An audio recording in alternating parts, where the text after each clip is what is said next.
ಸ್ಟೋರಿನ ಹೇಳ್ತೀನಿ ಕೇಳಿ ಫ್ರೆಂಡ್ಸ್. ಅವಿನಾಶ್ ಎಂಬ 14 ವರ್ಷದ ಹುಡುಗ ನಾಯಿಗೆ ಕಲ್ಲು ಎಸೆದರಿಂದ ನಾಯಿ ಅವನನ್ನು ಕಚ್ಚಿತು. ಅವನಿಗೆ ಪುಟ್ಟ ಗಾಯವಾಯಿತು. ಯಾರೂ ಗಂಭೀರವಾಗಿ ತೆಗೆದುಕೊಳ್ಳಲಿಲ್ಲ. 15 ದಿನದ ನಂತರ ಅವನು ಹೊಟ್ಟೆ ನೋವು, ತಲೆನೋವು, ನೀರು ಕುಡಿಯೋಕೆ ಒಪ್ಪಿಕೊಳ್ಳದ ಸ್ಥಿತಿ, ಅಂತಿಮವಾಗಿ ಆಸ್ಪತ್ರೆಯಲ್ಲಿ ಕೇವಲ 3 ದಿನಗಳಲ್ಲಿ ಸಾವನ್ನಪ್ಪಿದ. ಈ ರೀತಿಯ ಘಟನೆಗಳು ಭಾರತದಲ್ಲಿ ಸಾವಿರಾರು ಏರುತ್ತಲೇ ಇವೆ. ಹೆಚ್ಚು ಸಾವಿನ ಪ್ರಮಾಣ ರೇಬಿಸ್ನಿಂದ ಭಾರತದಲ್ಲಿಯೇ ಇದೆ. ಪ್ರತಿ ವರ್ಷ 20,000ಕ್ಕೂ ಹೆಚ್ಚು ಕೇಸ್ಗಳು ವರದಿಯಾಗುತ್ತಲೇ ಇದೆ. ಚಿಕಿತ್ಸೆ ಹಾಗೂ ತಕ್ಷಣದ ಕ್ರಮಗಳು. ಇದಕ್ಕೆ ಸೂಕ್ತವಾದ ಮೆಡಿಸಿನ್ ಇದೆಯಾ? ಸರಿ, ಸೂಕ್ತವಾದ ಸಮಯದಲ್ಲಿ ಲಸಿಕೆ ತೆಗೆದುಕೊಂಡರೆ ಮಾತ್ರ ಬಚಾವಾಗಲು ಸಾಧ್ಯನಾ?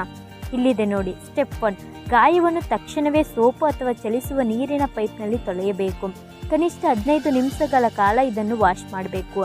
ಸ್ಟೆಪ್ 2, ತಕ್ಷಣವೇ ಹತ್ತಿರದ ಹಾಸ್ಪಿಟಲ್ಗೆ ಹೋಗಿ. ಸ್ಟೆಪ್ 3, ಡಾಕ್ಟರ್ PEP ಲಸಿಕೆಯನ್ನು ನೀಡುತ್ತಾರೆ. ಇದು 4 ಅಥವಾ 5 ಡೋಸ್ಗಳಾಗಿರುತ್ತೆ. ಸ್ಟೆಪ್ 4, ಹಿಮೋಗ್ಲೋಬಿನ್ ಇಂಜೆಕ್ಷನ್ನ ನೀಡಲಾಗುತ್ತದೆ. ಈ ವೈರಸ್ ಅನ್ನು ನಿಷ್ಕ್ರಿಯಗೊಳಿಸಲು ಸಹಾಯಕವಾಗುತ್ತದೆ. ಇದರ ವೆಚ್ಚ ನೂರಾರು ರೂಪಾಯಿಗಳಿಂದ ಸಾವಿರಾರು ರೂಪಾಯಿಗಳವರೆಗೆ ಹೋಗಬಹುದು.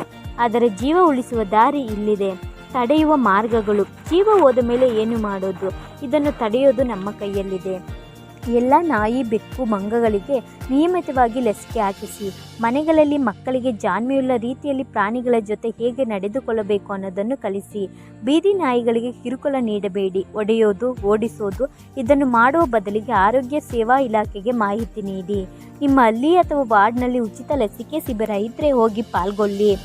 ಬೈಟ್ ಫಸ್ಟ್ ಆ್ಯಡ್ ಕಿಟ್ನ ನಿಮ್ಮ ಮನೆಯಲ್ಲಿರಿಸಿ. ಸಣ್ಣ ಗಾಯವಾದರೂ ಎಷ್ಟು ಅಪಾಯವೋ ಗೊತ್ತಿಲ್ಲ. ರೇಬಿಸ್ ಎಂಬ ವೈರಸ್ ಅತಿ ಭಯಾನಕ.